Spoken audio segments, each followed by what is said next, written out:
Halo para pencinta sejarah di mana saja berada. Jumpa lagi dengan saya di Willy Waking Channel. Masih dalam pembelajaran sejarah Indonesia kelas 12 untuk SMA, MA, SMK, dan MAK. Pada kesempatan kali ini kita pelajari lebih lanjut dari materi sebelumnya, yakni bagian kedua dari sistem dan struktur politik ekonomi Indonesia pada masa Orde Baru. Stabilisasi politik dan keamanan sebagai dasar pembangunan.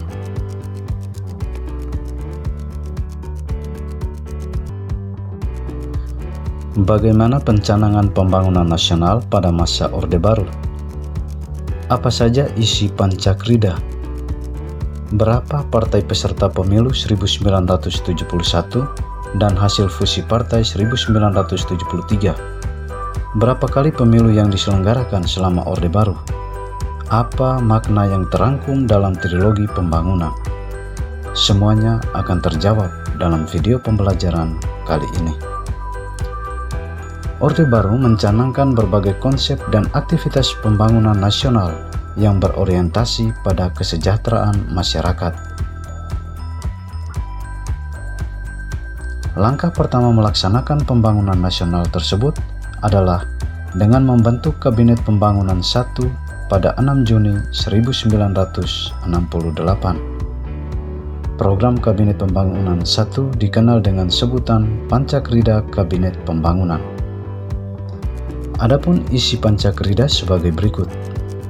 1. Menciptakan stabilitas politik dan ekonomi sebagai syarat mutlak berhasilnya pelaksanaan repelita dan pemilu. 2. Menyusun dan merencanakan repelita. 3. Melaksanakan pemilu selambat-lambatnya pada Juli 1971.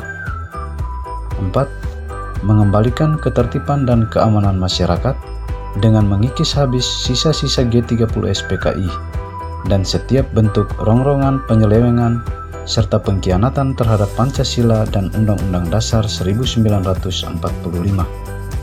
Dan yang kelima, melanjutkan penyempurnaan dan pembersihan secara menyeluruh aparatur negara, baik di pusat maupun di daerah, dari unsur-unsur komunisme.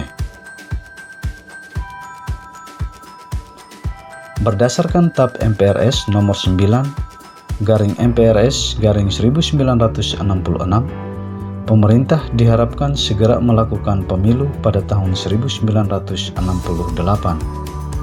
Namun, karena berbagai pertimbangan politik dan keamanan, pemilu baru dapat diselenggarakan pada 1971. Lembaga pemilu sebagai pelaksana pemilu dibentuk dan ditempatkan di bawah koordinasi Departemen Dalam Negeri. Sedangkan peserta pemilu ditetapkan melalui keputusan Presiden nomor 23 tanggal 23 Mei 1970. Berdasarkan surat keputusan itu, jumlah partai politik yang diizinkan untuk ikut serta dalam pemilu sebanyak 9 parpol. 9 partai yang ada berfusi ke dalam 2 partai baru, yaitu P3 dan PDI. Selain kedua kelompok tersebut, ada pula kelompok Golkar yang semula bernama Sekber Golkar.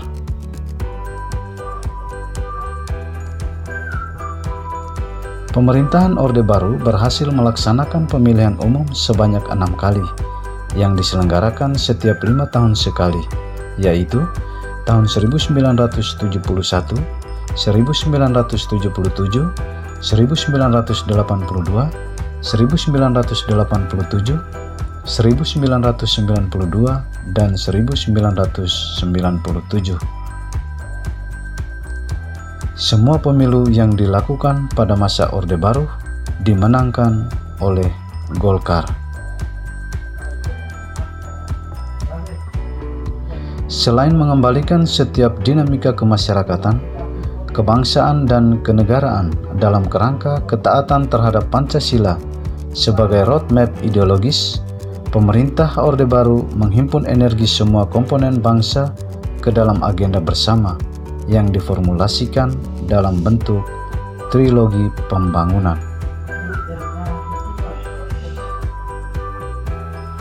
Makna pesan yang terangkum dalam trilogi pembangunan yaitu terwujudnya stabilitas politik dan keamanan, pembangunan di segala aspek kehidupan, dan pemerataan pembangunan beserta hasil-hasilnya.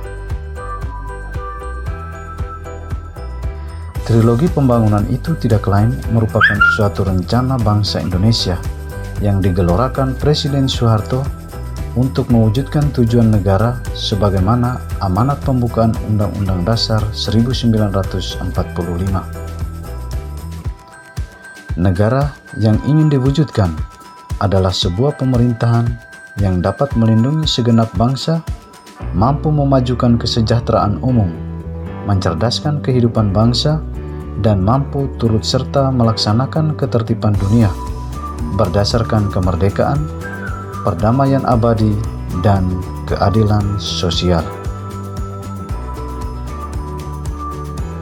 Dari usaha-usaha yang dilakukan oleh Presiden Soeharto pada masa awal pemerintahan, semuanya bertujuan untuk menggerakkan jalannya kegiatan pembangunan ekonomi.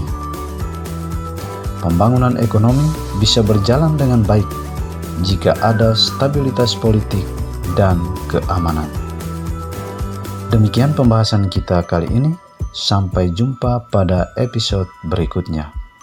Terima kasih.